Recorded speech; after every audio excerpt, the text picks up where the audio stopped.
hello. Welcome, welcome, welcome back to Talk About It. My name is Annabelle Wiskus. I'll be your host today, and I'm so grateful that you are here and you are joining me. If you are brand new to Talk About It, welcome. It is a post grad centered podcast that posts every single Wednesday, and I'm so grateful that you are here and you are joining me. Hello, you guys. How are we doing? You know the drill. What's new? What's going on? Where are we at? You guys, it's chilly. It's been chilly, okay? It was 50 degrees this morning. I went on a walk before church and it was 50 degrees. It was nice. It was brisk. It was chilled. I felt really refreshed coming home. But boy oh boy, it was cold. It was chilly. We were hitting fall, okay? And I've also noticed on my drives, okay, not necessarily right where I'm at, but a lot of the surrounding areas to me, leaves are changing, okay? Which I feel is just crazy because I know next week majority of the trees will be like that. It's literally going to hit so quickly. And I am at the point now where I'm accepting it. Okay, I'm at the point now where I'm accepting it. I was holding off on the Starbucks fall menu for a while there because I wasn't ready to commit to the fall drinks yet. I just didn't feel right. Like I was still in my refresher mode. But now that it's 50, I'm like it's only right. It's only right to cozy up, to layer up, and to get my Starbucks fall order, which is my chai. Okay, the pumpkin cream chai. That's what I get. It's delicious and amazing and awesome. If you have not tried it, try it. It's addicting. That's my warning for you. But you guys, it's chilly, okay? I hope we can all accept this change together and get excited for fall because the transition from summer to fall, it is beautiful. Even though it's sad, it's beautiful. I do love a good fall. I'm rewatching Gilmore Girls right now. If you know, you know it's the season. Yeah. That is basically the consensus of my newness this episode, okay? But I am going to like squeeze in a little plug moment here. Holy crap. Justin Bieber, Swag 2. Holy crap. If you've listened, comment down below. I want to know who my JB fans are. Comment your favorite song on the album. I love them all. Okay, I love them all. That was the best surprise for this week. I freaked out and I paid a tribute to my Sephora. Bought some road products, you know the drill, you know the deal. I did do that because I just love the Biebers. Anyway, there's a little tidbit there. Love it. I'm obsessed with it. I can't stop listening. I dream about this. I dream about the songs. Okay, they're replaying as I'm sleeping. That's how obsessed I am. But you guys, I have some really fun news. Okay, I have some really fun news. Okay, we are diving in to my second ever series. Okay, if I could have like a button that did like a cheering sound, this is where I would insert that. Okay, that's so imagine like an audience like woo kind of moment right here. We are diving into my second ever series. And I did a poll. And I asked you guys what you wanted me to focus on. And so, we are going to do a 3-part series on finding your faith. I'm so excited. I am so excited. This is such an important topic to me, okay? I love Jesus. I love Jesus, and I just want to share it with you. I want to share my love, what I've done, what I'm doing, what helps me, my passion for my faith. I want to share that with you guys, and I feel like a lot of you guys want to hear it. I feel like if this is something that you've never dabbled in, this is the perfect time to just listen. And I want to start off by saying, I am not a pastor, okay? I did not go to school for ministry, okay? I I go to church, but I want this to be a safe spot, okay? I want this to be a safe space where if this is something that you are curious about, that maybe this speaks to a part of your heart that you didn't know was going to speak to because it is relatable. That I am just a girl who loves Jesus and who's just figuring it out and loves what she's learning and has felt the effects and the love and the peace and the grace that God has granted to me. And I just want to share it with you. I just want to share it with you. And so I'm really excited. Okay. Let us dive in. Okay. Let us talk. Let us get into it. Let us talk about finding your faith. You guys, okay, I have my Bible. I have my Bible with me today because I have some verses that I want to share with you guys. Verses that have really helped me and have really connected with me. But I also, to keep, the consistency, I have a drink, okay? This drink here is dedicated to my bestie, Ian, okay? It is Ian's 24th birthday today. I'm shooting this on Sunday, and I love you, dude. I saw this and I was like, I have to do like a little tribute to you, okay? So we're gonna cheers to Ian, and we're also gonna cheers to an amazing episode, to a fruitful episode. I hope God speaks to you in some way or another, and I hope that I execute this episode the best that I can, because I am a little bit nervous. I'm going to be completely honest. I'm a little bit nervous because I am freeballing it. I just want to speak from the heart. I want to speak from the heart, and I want this to be relatable enough. And so yeah, I'm gonna freeball it. So we're cheersing to that. Okay, we're gonna cheers to that. This is also my third attempt. Oh my gosh, this is my third attempt. Cheers. Okay, cheers. We got this. Love you. I love Jesus. Let's go. That was amazing. It's half empty. I drank majority of it. Okay, amazing. Fantastic. All right, you guys. I want to start with a prayer. Okay, I want to start with a prayer because, again, I'm gonna emphasize this again. I want this episode to not just be me speaking to you about what I think is right or wrong. That's not what I want you to take away from this episode, okay? I hope that you feel something from this episode that maybe hits a part of you that you haven't felt in a really long time. Maybe that's discernment. Maybe that's inspiration. Maybe that's peace, okay? Maybe it's just realizing that you aren't alone and that other people are just figuring it out. I don't know what it is, but I want to start this episode praying, okay? Because I feel like that is the best way to invite God into this conversation and to use me as a vessel to speak my words correctly. So, we're going to pray. It's going to be short, it's going to be sweet, and it's going to welcome God into this conversation. Dear Heavenly Father, I thank you for this day. I thank you for this opportunity that you've given me to speak to whoever is listening. I hope and I pray, Lord, that this touches someone's heart, that you use me as a vessel to speak what you want me to speak, and that you help guide me to speak it right. I hope that this inspires someone to reach to you, to seek you in ways that they might have not in the past. And Lord, I hope that you put your hand on this episode and give us peace, give us grace, give us your mercy, give us your love, Lord. You are so loving. I hope that someone hears this and they hear you, because, Lord, you are all good, you are all powerful, you are almighty. Help me to speak my words with strength and confidence, because they're your words, Lord. I thank you for this day. I thank you for this opportunity. And I thank you for the person listening to this. In your precious and holy, wonderful name we say, amen. That just made everything around me brighter. Okay, that just made everything around me more vibrant. God is so good. Wow. Okay, you guys. So I want to go into depth a little bit about my testimony, okay? Because I feel like my testimony is very relatable. It's very relatable. And so I'm hoping that that's exactly what you do, that you just relate to it. So we're going to start from literally the beginning. I have always been raised in a Christian household. My parents have always spoken about God and his love and his grace and his wonderfulness. I've always grown up in that atmosphere, and I've loved it. Growing up, I went to church. I was in Sunday school, and I believe I went majority, if not every Sunday, if I could, when I was younger.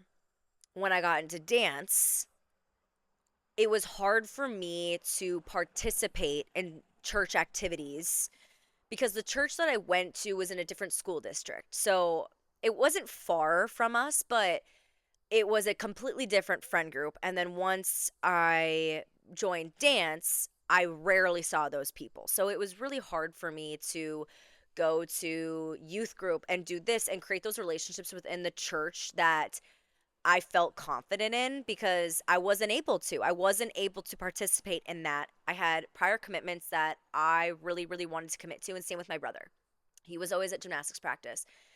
And so it was just really hard for us because we were there, but we were kind of just there. And I know, like, my mom always tells me this, like, you knew everyone, you know everyone, but it's just different. It's different because when you're not there during those fun times, especially as you're a little kid, you feel like you're not there. You feel like you're not there. You're rarely there, okay? And I knew people, but again, I only saw them once a week. So it was just like a different kind of relationship with my church. I loved it. I loved it. And I still go to that same church to this day.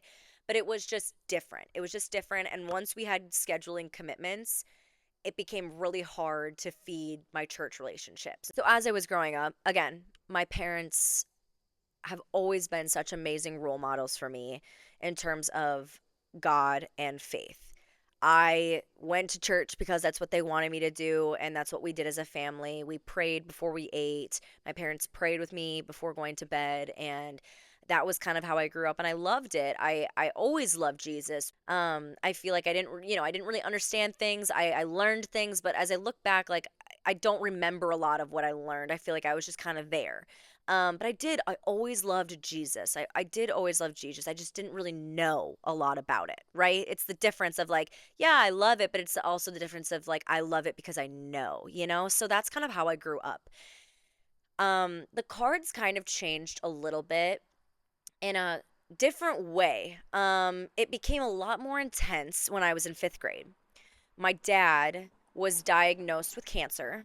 He had a tumor in his cheek, and he was diagnosed with cancer. And I remember the conversation, and I remember that year of him going through radiation to heal his cancer. He went through a lot of radiation.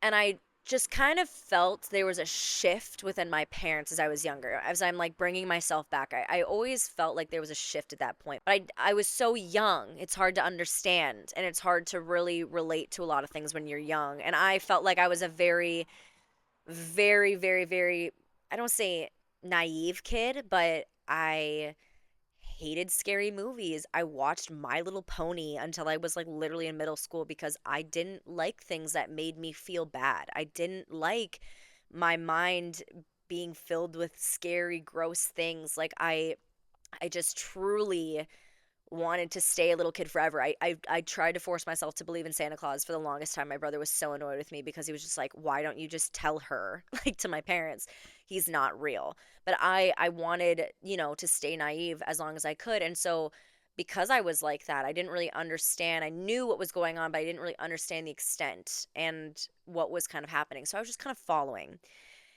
And a year later, my dad had a doctor's appointment regarding how his therapy was going and how his treatments were going. And oh my gosh, it's beautiful. I just see a hummingbird. Oh, that's beautiful. And he came back 100% cancer free. And I kind of just always knew in that moment. I was like, I never have any doubt. I have zero doubt that there is a God because that is incredible. My dad, who truly I know was terrified for his life and what was going to happen, surrendered completely to God. And God granted him another chance. And so I feel like in that moment, for me, there was never any hesitation of knowing that there was God, that God was out there and he was watching over us and he was protecting us. But I still never dove into it. I just kind of knew it. I just kind of knew it, and I loved God, and I went to church and I did what I was supposed to do. And then as I got older, around like middle school, high school, right? Like older middle school, older high school, you know, I didn't really want to go to church. I kind of fought my parents a little bit more. And, as kids do, you want to sleep in. I was dancing all the time. I would literally be dancing on Sundays. Like it was a full commitment. It was Saturday, Sunday. It was all throughout the week. And then I joined my high school dance team. So it was like 3 hours after school, and then I go straight to studio with all my best friends, and we do like 3 hours after that practice, and then I go home and do homework, and then practice on Saturdays, practice on Sundays. Like it just was such a commitment, and like my mind was just not focused on my relationship with God. But I always believed. So, fast forward now to college. Again, always had a faith. I didn't really know what I wanted from my faith. I just kind of knew I had it, and I kind of just said I had it. And again, I feel like because I just knew I had a faith, I really never educated myself on anything. I went to a Catholic university, which it was beautiful being around people who had a baseline faith as well. And then knowing that there was a community in that area of people my age seeking Christ. So, like, I had the ability to connect with people about Christ. And I always did put that like forward to people. I'd be like, I love Jesus. Like, I am Christian. Like, that was never something that I never hid. It was just something that I didn't pursue as much as I wanted to in the moment. But I realized going into college, I really lost myself. I really, really lost myself. I never drank. I never did anything in high school. I was so busy, I didn't have the time to. But college came and I started to drink. I started to go out. Boys started to see me and I started to become attractive to them. And I liked the attention. I liked it a lot. I really liked the attention. And I started to kind of learn how to flirt. And so flirting became really fun. And, it's so exciting those years of what's normal, which is going out, getting blacked out, doing some fun things and having fun with people and, you know, meeting people. Like in that moment, I didn't hate it in that moment. I liked it. It was something that I looked forward to every weekend. I knew I wasn't budding alcoholism, but I enjoyed it too much. I will say that. I enjoyed it way too much. I enjoyed attention way too much because I feel like I never dated really in high school. I had a couple boyfriends here and there, but I was so awkward that I didn't really know what to do. And I just kind of, like, I didn't really know how I felt. It was so confusing for me because I wasn't like that in high school. So college came around and all of a sudden, like boys were flirting with me. They thought I was attractive. Like I was more confident in myself. And, during that time too, it was COVID. So like you're on social media, like you're Snapchatting and you're texting and then you're in the dorms and you're going over to people's dorms and you're drinking and you're having fun. And it's just a completely different atmosphere. I lost myself completely. I really did. And budding junior year, I realized I was getting scared. I really did. I realized I was getting scared. And I started to notice it. But I didn't know what to do because that was the atmosphere. That was what I was surrounded with. Those were the kind of people, those were the kinds of people that I was living with. And not that that's bad, but you are who you surround yourself with. That's what I was. That's who I was. And I knew that's not how I wanted to be, but I didn't know how to get myself out of it. So, budding junior year, I started to do daily devotionals. I was like, you know what? I need to kind of get my act together. And I noticed that the one thing that I didn't have together was my faith. So, I was like, okay, like maybe if I just start kind of like putting things together, like I'll feel, more connected to myself, right? So, that's what I did. I started to do daily devotionals. And it was great. It was great.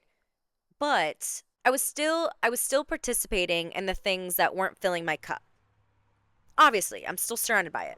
And then junior year, I also started to go to this community in my area called Salt Company. And I went a couple times. I went a good amount of times and I enjoyed it. I kind of went to church a couple times again, but I still was prioritizing going out. So it was like I was weaving it back into my life. I was weaving it back into my life, but I was still participating to the same extent to all of those things that were consuming me, going out, attention, etc. And I realized senior year I needed to change. I really realized senior year that a lot of my friendships weren't fulfilling me.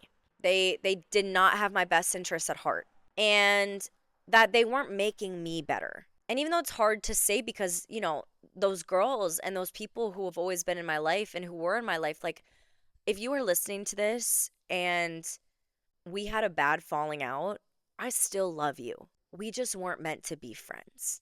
And I I hope that I forgive you, and I hope that you can forgive me for that time. But I noticed that just those people weren't my people, but they were who I was surrounded with. So it was really hard for me to do what I knew was right deep down because what everyone around me was telling me to do was something completely different. And also deep down, I still enjoyed it. I still enjoyed going out. I still enjoyed this. I still enjoyed that.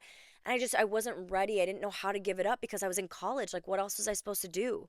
I was a senior in college. I was really, really, really committing to Christ my senior year. I was really realizing what I needed to do. But it wasn't until January of, like, right when 2024 hit that I was like, get it together. Get it together. This isn't you. This really isn't you. I stopped seeking attention from guys. I stopped drinking to the extent that I was drinking. I think I had one more bad night, and that was like awakening. That was like a rude awakening to me of like, get it together, figure it out.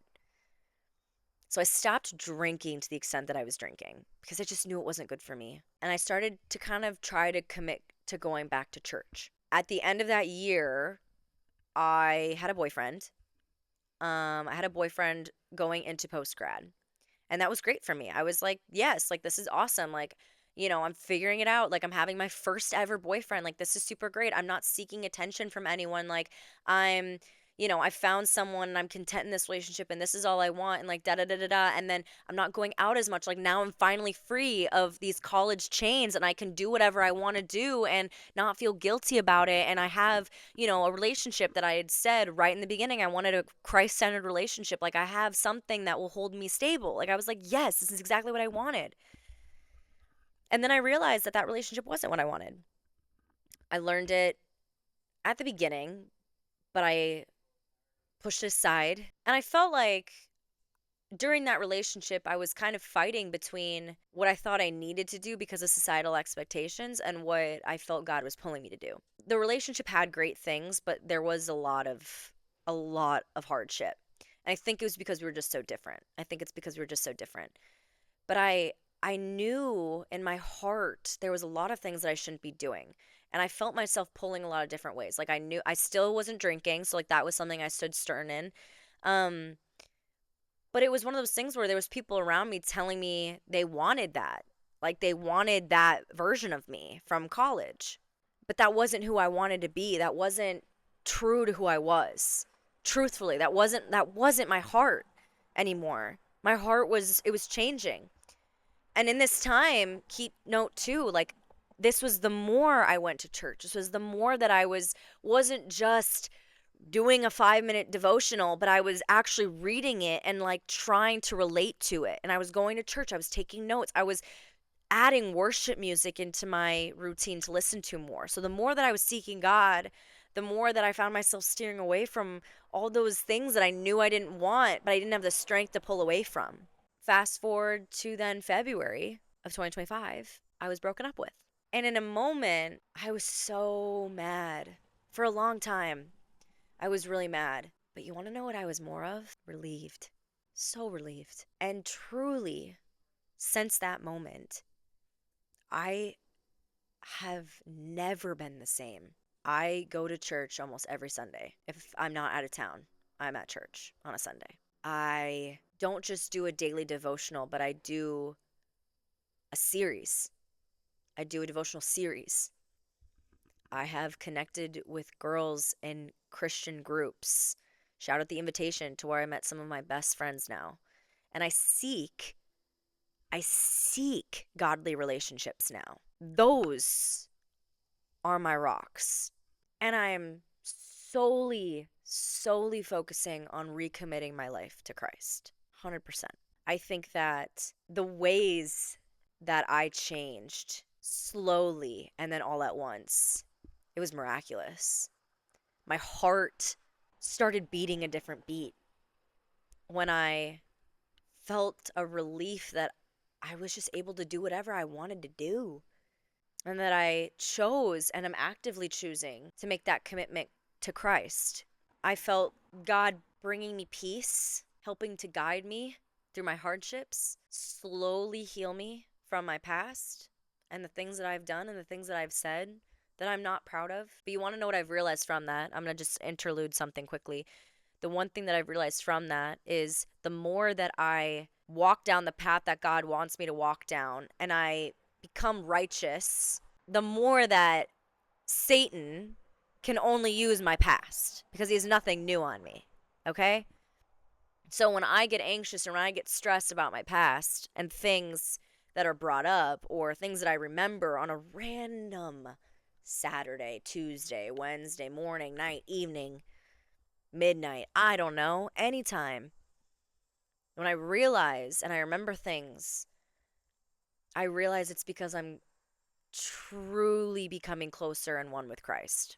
And so because I'm doing that, the only thing that they have on me is things that happened 2, 3 years ago, 7 years ago. And God brings those up. He reminds you of that. Satan taunts you, but God reminds us of that to one, show us where we came from, and two, it is honestly an answered prayer. Because when we pray, Lord, I want to be closer to you. Lord, help me to be one with you. Help me to learn from you. Help me to become better, to become a better person. He brings things up in your past that you can reconcile, not run, but to reconcile and to grow from. Because the more that you grow, the more that you grow closer to Christ. I felt a change. I felt a change. And I see a change.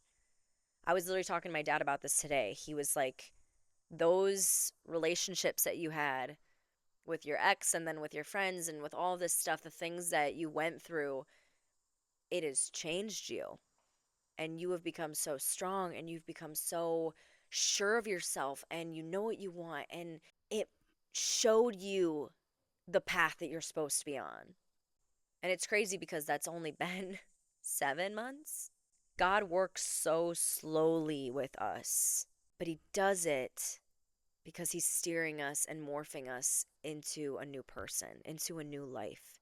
And so I think that's really cool. I think that is really cool. And that is kind of my testimony, kind of wrapping that up.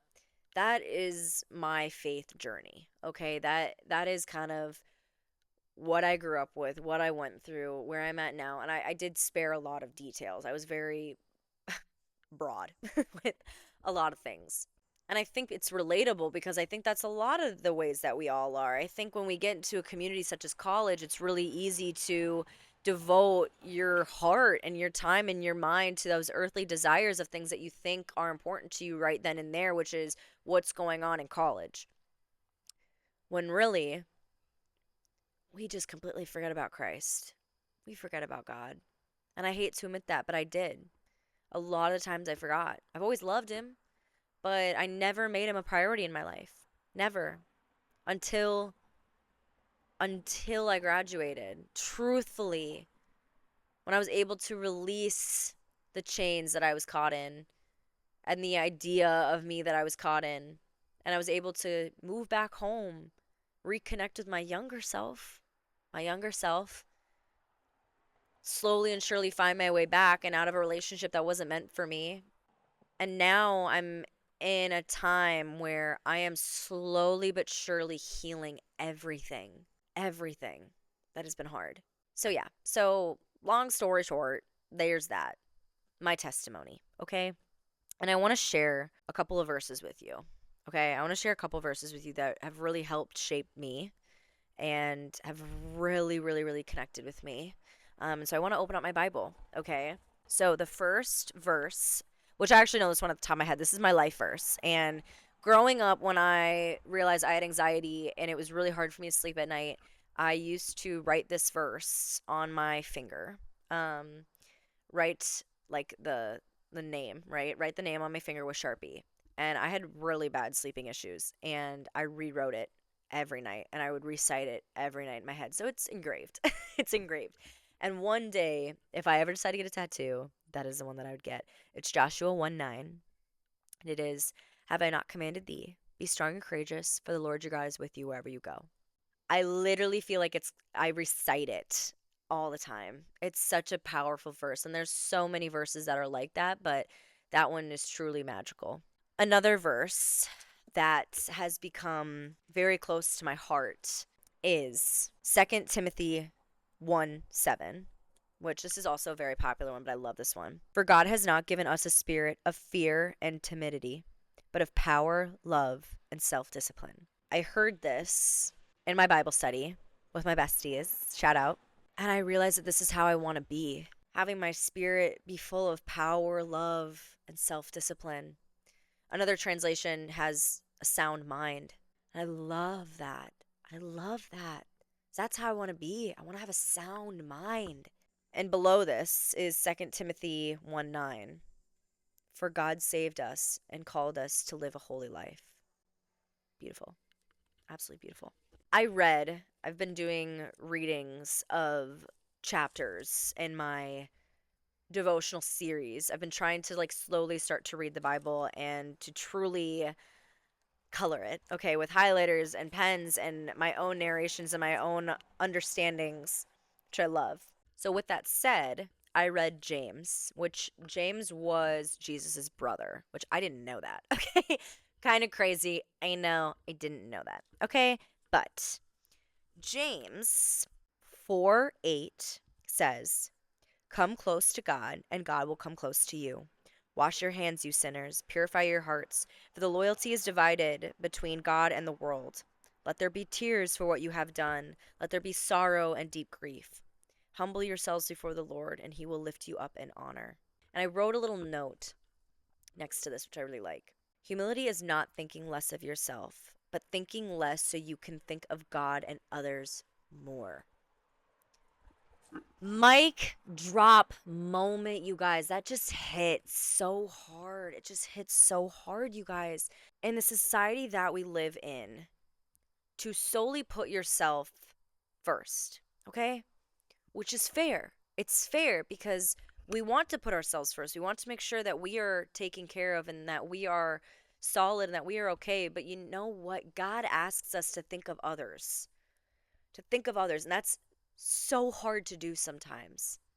So hard to do because your first instinct is, what do I want? What do I need? What's going for me? What do I not have? What do I want? What do I need? Humility, it's not thinking less of yourself, but just thinking less so you have more room for God and for others. Another book that I read was Romans, which Romans is amazing. If you haven't read Romans, I'm telling you, read Romans.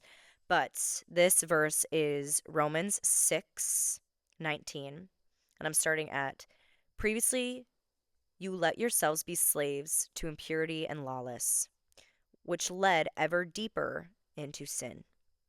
Now you must give yourselves to be slaves to righteous living so that you will become holy. Amen. Amen. I love that one. I love that one because it's so true. It's so easy to let ourselves be controlled by the lawlessness of the world because it's fun and it's exciting and it's just in front of us and everyone's doing it and that's what we're supposed to be doing because we're young and we can do things and la la la. But it doesn't fill your cup. It doesn't make you feel any better. It doesn't. Because it's temporary. Everyone tells you that it's temporary, but you don't want to think about it because you want to enjoy being youthful and you want to enjoy being reckless and crazy and experiencing these things. But if you commit your life to doing things that fill you and that are better for you, you will be more content with your life. And you will feel more connected to God. And you will feel more connected to yourself.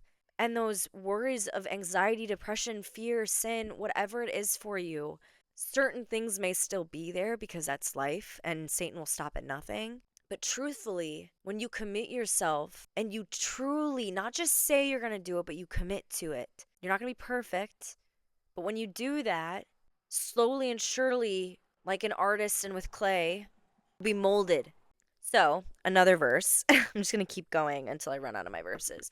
But another verse that I actually had bookmarked was Acts 1:8. When it comes to finding your faith, one thing that I truly, truly realized was that no one can tell you what's right and what's wrong as you are figuring it out, as you are following where God is leading you. Everyone's journey, everyone's story is different. It's different. It's not going to look the same. I hope that this series opens up a door for you that you didn't know was open. And I hope, again, I'm going to restate this, I hope that you don't take this away as being forceful. I want to inspire you. I want you guys to feel the peace and the joy and the love that God has granted within me. And even though this was an introduction episode to this series, as we're going to get into deeper topics, I do hope that you feel God speaking to you and that you feel some sort of excitement for the next episode, to hear more and to relate more and to understand more. And that there is release from the chaos.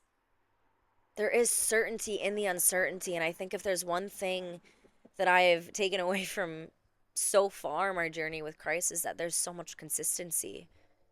Because he is persistent. He's persistent. He left the 99 for the one missing. I hope you enjoyed this episode.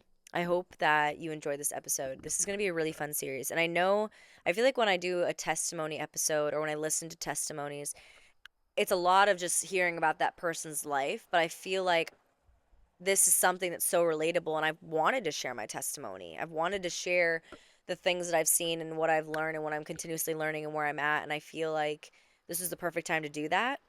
So I hope you enjoyed this episode. If you did, let me know. Leave a comment, leave a review, leave a rate, okay? DM me, message me, anything. Follow me. Talk about a podcast on everything, okay? I love you guys so very much. And I can't wait for the series and for you guys to love it, okay? So I will see you so very soon. I love you. Bye.